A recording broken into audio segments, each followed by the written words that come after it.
Avant de commencer cette vidéo, j'ai une annonce très importante à vous faire. Seulement 14,2% d'entre vous sont abonnés à ma chaîne. Alors qu'attendez-vous? Abonnez-vous à ma chaîne, activez la cloche pour recevoir toutes les nouvelles notifications. Cela ne vous prend qu'une seule seconde et cela m'aiderait vraiment beaucoup. Sur ce, bon visionnage.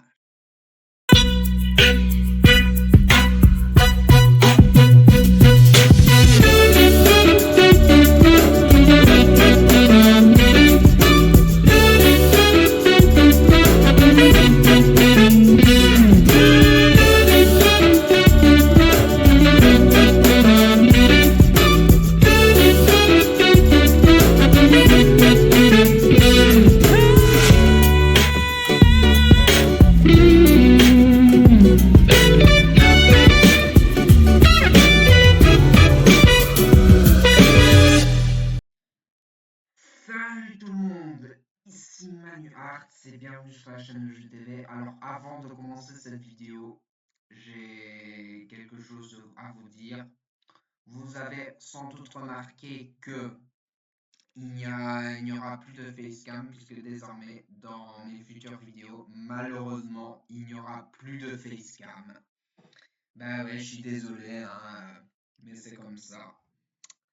Bah ouais, j'ai tout essayé pourtant, hein. J'ai essayé de faire le périphérique capteur vidéo, de le supprimer, de le remettre, mais évidemment, ma webcam, malheureusement, est day. Donc du coup, ça se fera sans caméra. La webcam de mon PC ne va plus. Bah ouais. Donc du coup, voilà, vous ne verrez plus ma facecam, quoi. Mais bon, après, pour une qualité optimale de la vidéo, je crois que je vais devoir le faire sans webcam. Et je crois que ce sera beaucoup mieux comme ça. Allez, c'est parti. Donc, on va faire la tier list des jeux télé. Donc, super si le jeu est grotesque. C'est mieux qu'avant, ça c'est uniquement pour les revivals. Bien, c'est quand le jeu est bien. C'était mieux avant, c'est uniquement pour les revivals. Nul si le jeu est nul. Et vomi si le jeu est à chier. Allez, c'est parti, on commence avec The Voice, la plus belle voix, un jeu qui est diffusé tous les samedis soirs à 21h10 sur TF1 avec Nikos Aliagas à la présentation. Bah, moi personnellement, je n'aime pas trop. Déjà, le concept il est flingué, hein. Donc en fait, tu chantes une chanson qui est ultra connue à la base. Tu colles un pattern de merde là-dessus, tu te fais buzzer par un jury de chanteurs, et si tu te fais buzzer par un jury de chanteurs, c'est que tu es accepté pour auditionner. Ouais. Bon, après, il y a des chanteurs qui ont été ultra connus grâce à The Voice, donc je vais pas le mettre dans vomi, je vais le mettre dans nul. Koh-Lanta, alors Koh-Lanta, c'est un jeu de survie, où le but, il suffit de survivre sur une île. C'est avec Denis Brognard tous les mardis soirs à 21h10 sur TF1. Bon, j'hésite un peu entre Vomi et Nul, mais je crois que Vomi, je l'ai réservé pour un seul jeu et je pense que vous allez savoir lequel. Donc je vais le mettre dans Nul. Mais je crois que je vais mettre plus nul que The Voice, si je peux. Ah, voilà. Mask Singer, c'est présenté par Camille Combal sur TF1. Alors j'aime bien Camille Combal, mais je trouve que le concept est aussi à chier, hein. En fait, c'est des célébrités qui viennent déguiser. Et en fait, t'as un jury qui doivent essayer de démasquer en fait les célébrités masquées. Donc je le mets dans nul. Danse avec les stars, ben ça a été longtemps présenté par Sandrine Quétier, mais maintenant c'est Camille Combal qui présente ça. Ouais. Bah en fait le but c'est de danser avec les stars, hein, tout est dans le titre. Et tu te fais noter apparemment 2 fois par un jury. D'accord. Donc c'est nul. Secret Story. Alors, Secret Story, ça, c'est particulier. Ben, bon, puisque c'est un revival, mais je dirais pas que c'était mieux avant, je ne dirais même pas que c'est mieux qu'avant. Même si c'est un revival, non, c'est nul.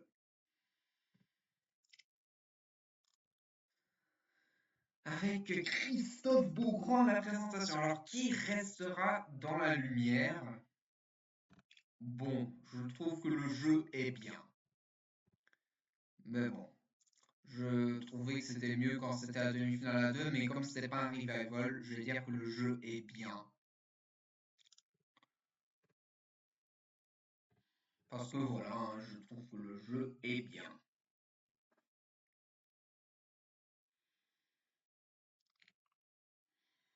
La carte au trésor. Alors désormais, ce n'est plus Cyril Ferraud qui va présenter, ça va être Stéphane Bern qui va le présenter, mais évidemment, j'ai l'image de la version Cyril Ferraud, parce qu'évidemment, il n'y a aucun numéro avec Stéphane Bern qui a été enregistré, et je trouve que le jeu est bien. Et surtout meilleur que qui restera dans la lumière, évidemment, puisque c'est ce Cyril international qui présente. Alors, le Big Deal.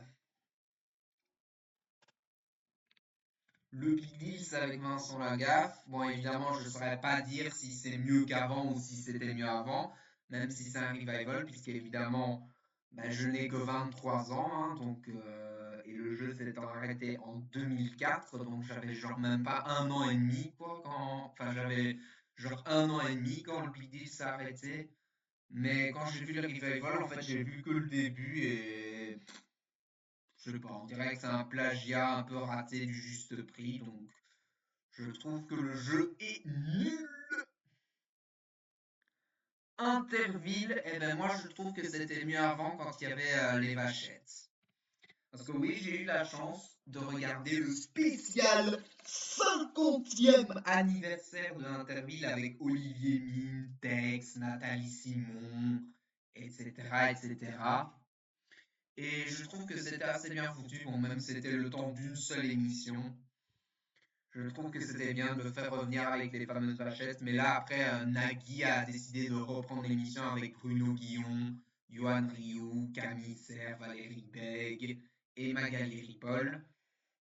Et je sais pas ce qu'ils ont foutu, mais apparemment, ils ont supprimé toutes les vachettes. Ils ont décidé de garder une mascotte qui s'appelle Topa, mais à mon avis, c'est plus un late show déguisé en épreuve de jeu télé. Enfin, bref, c'est devenu n'importe quoi, Interville, quoi. Tout le monde a son mot à dire avec Bruno Guillon et Sidonie Bonnec. Et ouais, je dirais que le jeu est bien parce qu'il y a quand même la règle de la quatrième manche qui est quand même super rageant, mais bon. Sinon, le jeu, globalement, il est bien.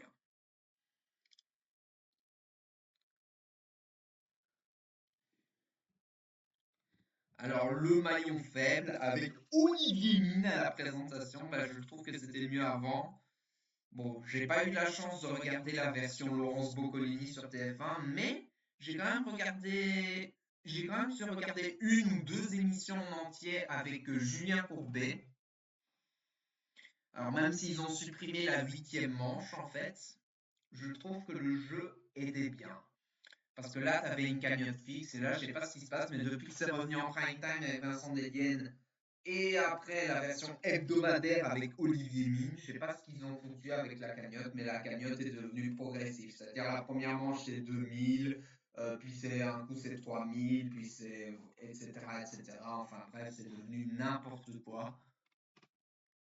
Mais en tout cas, c'est un peu mieux que Interville, quoi, hein, niveau revival. 100% logique, la réponse est sous vos yeux. Un jeu qui fait vraiment travailler tes neurones. Alors là, je vais le mettre dans Super, un jeu qui est présenté par Cyril Ferraud sur France 2, un jeu que je recommande. D'ailleurs, j'ai fait des saisons de 100% logique, la réponse est sous vos yeux, que je vais mettre les playlists qui se trouvent sur le i qui se retrouve juste à droite de l'écran. Ah oui, j'ai oublié pour qui restera dans la lumière, j'ai donné mon avis. Et je trouve que le jeu, il est bien. D'ailleurs, vous pouvez voir mon avis aussi sur qui restera dans la lumière, dans le i qui se retrouve juste à droite de l'écran. J'ai failli l'oublier, celle-là. Alors, qui veut gagner des millions avec notre cher Arthur International? Je sais pas trop ce qu'il a fumé quand il a voulu reprendre Qui veut gagner des millions. C'était pour la spéciale 25e anniversaire. Je sais pas trop ce qu'il a foutu, mais je sais pas ce qu'il a fumé quand il a essayé de reprendre le jeu. Bon, après, il a respecté les fondamentaux avec la version Camille Combal, la pyramide des gains, les jokers, mais il a décidé de supprimer le feeling de l'animateur et l'avis du public qui et le vote public se joue désormais en alternance et de manière totalement aléatoire, quoi. Donc je sais pas trop ce qu'a foutu, je trouve que c'est pire que le maillon faible en termes de nullité, bien sûr, parce que t'as d'abord Interville où ils ont supprimé toutes les vachettes, qui veut gagner des millions, qui a fait n'importe quoi avec les jokers, donc c'est deux jeux qui sont assez nuls, mais qui ont des défauts totalement différents. Après, le maillon faible, bah, c'est juste la cagnotte progressive, hein. Donc ça peut plaire chez certains, mais ça peut agacer évidemment les nostalgiques de la version Boccolini ou Courbet, quoi. Le quiz des champions, avec désormais Flavie Flamand à la présentation. Eh ben, le quiz des champions, quand c'est mon champion préféré qui gagne, j'aime bien ce jeu. Et oui, parce qu'à 3 reprises, Xavier de Savoie a gagné, tout ça. Mais il a perdu la 9e édition du Quiz des Champions en duel face à Fanastérix Eric des Blues Midi. Et finalement, l'édition que Xavier a perdue a été gagnée par Emilien le Vendéen. Et même si la dernière édition, Emilien a perdu face à un très grand champion de tout le monde a son mot à dire, bah, je trouve que le jeu est bien. Et allez, je vais le mettre en 2e position. Il aurait pu être en premier si c'était toujours notre Cyril international qui présentait, mais... Ah, mais quoique, on sait pas ce que ça va devenir avec Stéphane Bern, en fait, hein. Ouais, je mets la carte au trésor et le quiz de champion à égalité, puis on a qui restera dans la lumière, tout le monde a son mot à dire. Ouais, c'est pas mal. Allez, la roue de la fortune. Alors ça, c'est une bombe, ce truc. Alors, quand on a lu les articles là avec les rumeurs, ouais, Arthur va reprendre la roue de la fortune. Finalement, moi, je n'y croyais pas. Genre, la roue de la fortune présentée par Arthur, ça va devenir n'importe quoi, je le sens, hein. Quand c'est Arthur, on peut s'attendre à tout et à rien. Mais finalement, ce n'est pas lui qui présente, c'est Éric Antoine et Arthur à la production. Et là, mais je trouve que c'est une bombe, c'est mieux qu'avant. Parce que ce n'est plus genre Victoria qui fait tourner toutes les lettres. Non, désormais les lettres, c'est ting, ting, ting, ting, ting. On peut revenir autant de fois qu'on veut tant que l'on gagne. Il y a ces fameuses cas fondamentaux comme la caverne à cadeau, le filet garni, le jackpot aussi. Le jackpot qui est désormais peaufiné puisqu'il se retrouve désormais entre deux cases passes. La case à 10 000 euros entre les deux banqueroutes c'est désormais 5 000 euros. Il y a les cases 1000 euros, 1500 et 2000 euros qui apparaissent dans 3 manches différentes, tout ça, tout ça. Des nouvelles cases telles que le diviseur, l'échange, il y a quoi d'autre? Il y a la mini-roue. Ah, il y a la bonne poche aussi qui est apparue bien plus tard. Enfin bref, on passe un très bon moment devant la roue de la fortune qui est mieux que la version avec Eric Antoine, qui est mieux que la version Christophe de Chavannes. Alors, De Flore à la conquête du sol avec ce Cyril. Bon, alors le jeu étant diffusé tous les samedis soirs à 21h10 sur France 2, eh ben moi je trouve qu'il est bien.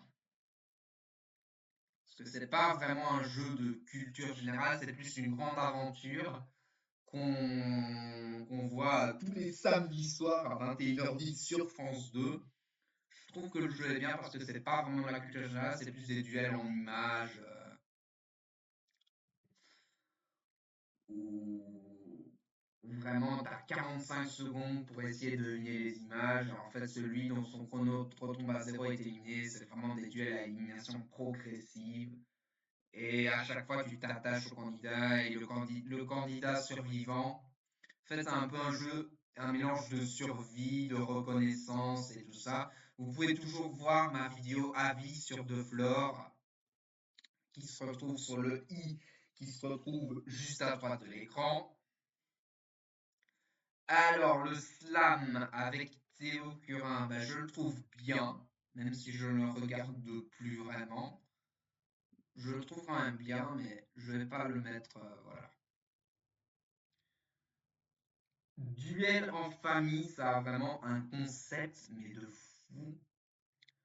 Alors, c'est deux familles qui s'affrontent toute la semaine pour remporter quelques milliers d'euros sur des duels de culture générale, des duels en images aussi des fois. Enfin bref, tu passes un bon moment, donc je vais le mettre dans super, à égalité avec 100% logique.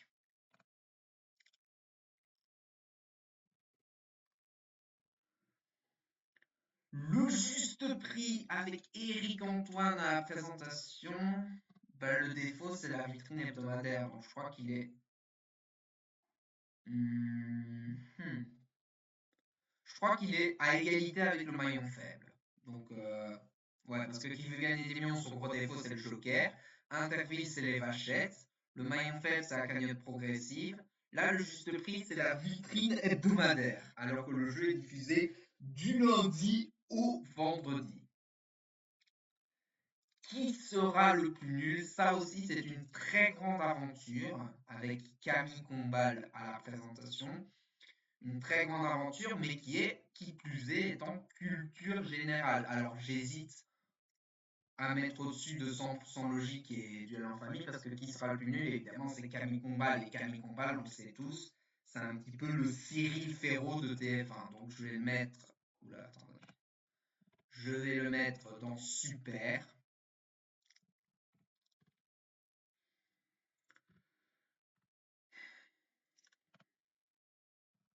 Tout le monde veut prendre sa place. Pareil, un jeu de culture générale. Cyril Ferraud apporte une très grande dynamique. Alors, ceux qui me disent, ouais, ce jeu avantage le champion, tout ça. Alors non, je trouve que Cyril Ferraud a quand même fait en sorte que le champion ne soit pas trop avantagé, même si il a un ticket pour la finale.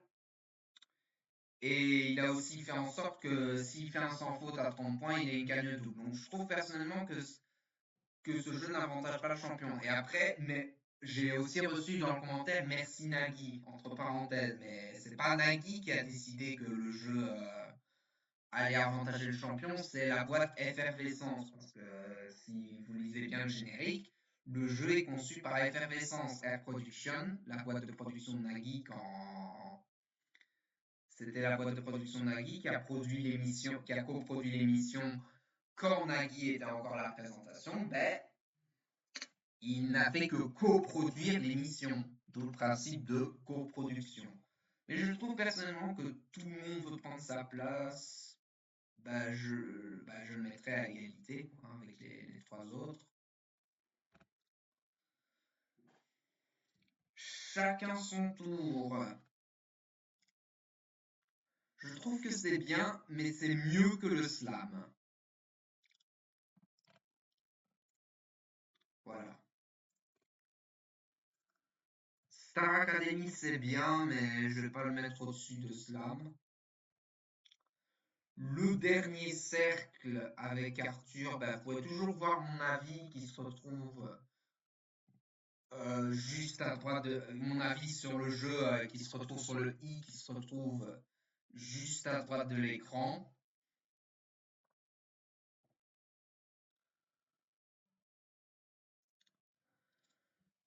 Donc sur le i, oui, sur le i qui se retrouve juste à droite de l'écran. Donc le dernier cercle, je le trouve bien et je le trouve même mieux que la Star Academy.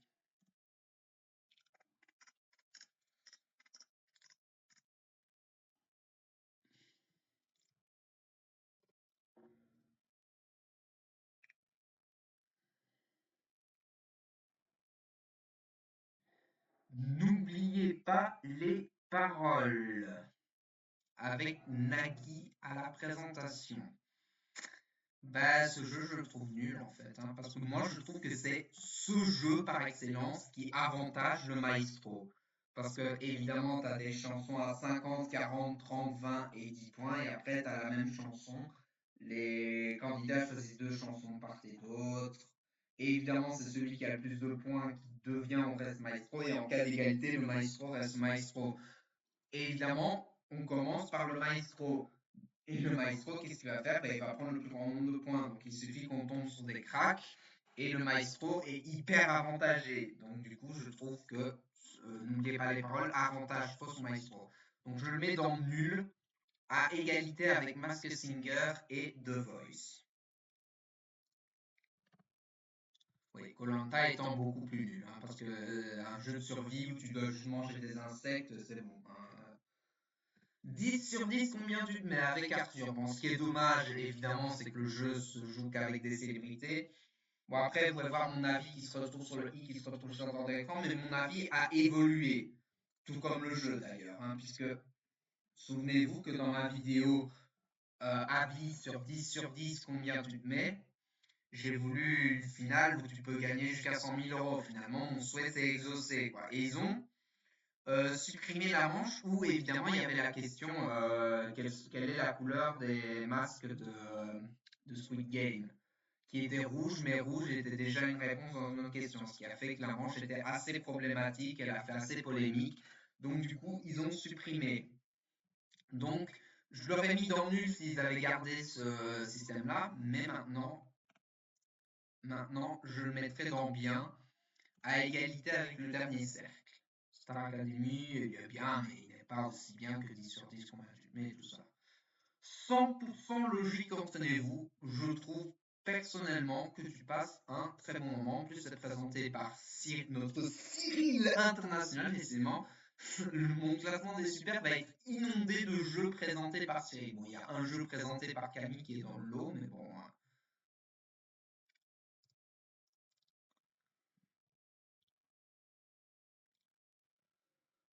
Donc 100% logique, entraînez-vous, je le mets dans super et je le mets à égalité avec sa version prime time. Hein.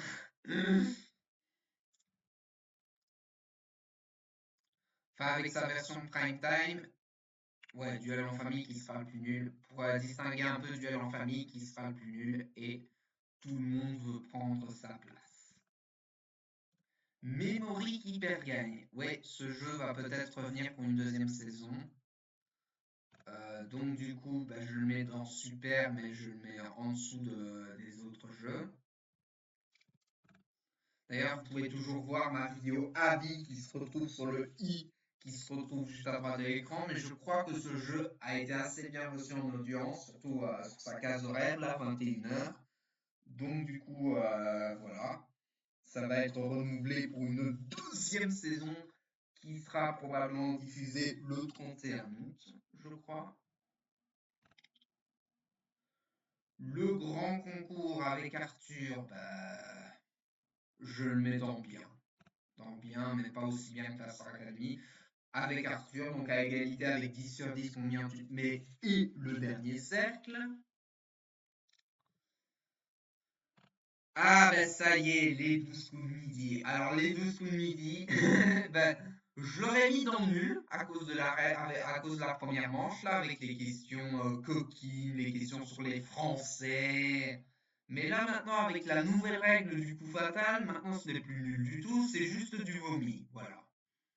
Bon après, c'est quand même assez fort d'avoir fait ça, hein, parce que la nouvelle règle du coup fatal, bon, le prototype à la base, c'était. Donc c'était pareil, c'était une pyramide des gains qui va jusqu'à 30 000, enfin qui va de 10 euros à 10 000, de 20 euros à 20 000 et de 33 à 30 000. Et tu pouvais même gagner jusqu'à 50 000 euros. Parce que c'était une nouvelle règle qui a été inventée pour les fêtes de fin d'année. Mais ensuite, ils ont continué avec 1 euro, 2 euros, 3 euros, et dans un élan de générosité, enfin bref. Enfin bref, voilà, les 12 coups de midi, pour moi, c'est du vomi. Alors, mot de passe, le duel, bah, Camille Serre. Alors oui, je trouve personnellement que la carte au trésor, Stéphane Bern serait vraiment très bien dans le rôle de la carte au trésor, hein. Et Flavie Flamand, même si j'étais pas convaincu pour le quiz des champions, je trouve qu'elle assume très bien son rôle. Elle imite déjà un peu le style de Cyril, mais je trouve qu'elle le fait très bien. Mot de passe avec Camille Serre. Ah ben, mot de passe, en fait, c'est un revival. Et je trouve que c'est mieux qu'avant.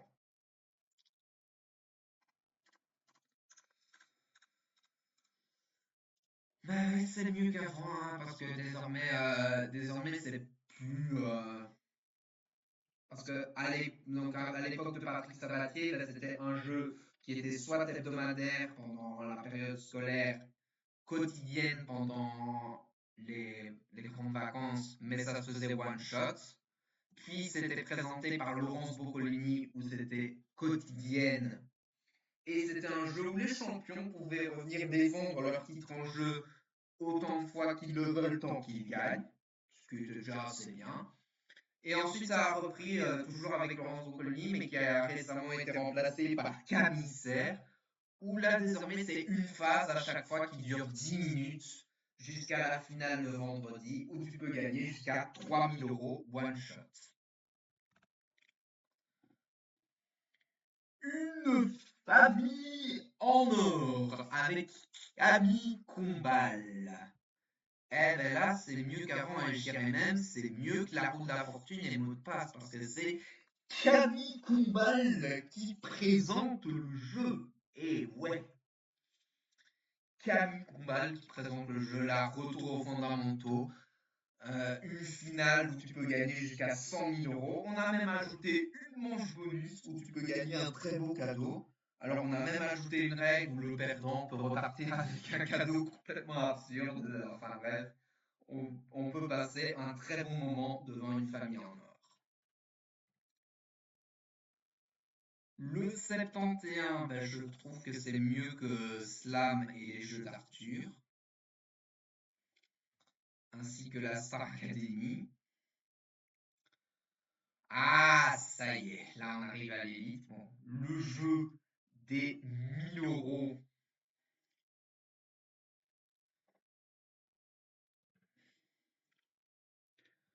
Le jeu des 1 000 €, ben ça, pour moi, ça dépasse carrément les jeux de Cyril, de Camille et même le memory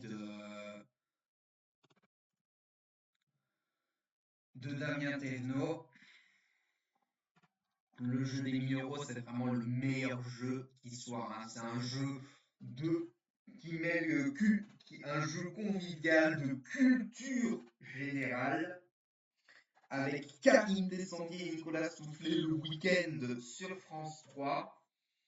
Vous pouvez toujours voir ma vidéo avis sur le jeu des 1 000 € sur le i qui se retrouve juste à fond de l'écran. Mais ça, vraiment, le jeu des 1 000 €, c'est une bombe ce truc. Mais c'est vraiment incroyable, hein. Ils ont adapté le jeu radio à la télé. Et je trouve que c'est assez bien réussi. Donc franchement, chapeau. Et question pour un champion, bah c'est nul. Mais en termes de nullité, c'est peut-être pas aussi nul que ça, parce que c'est des questions de culture générale. Donc voilà. Sur ce, je vous dis merci à tous d'avoir regardé cette vidéo. Et sur ce, je vous dis à la prochaine. Allez, salut! Bye bye! N'oublie pas d'abonner, n'oublie pas de t'abonner. Franchement, je vais être honnête avec toi, si tu t'abonnes cette fois, t'auras du chocolat. Du chocolat. Attends, t'as dit quoi? Du chocolat. Mais personne te croit.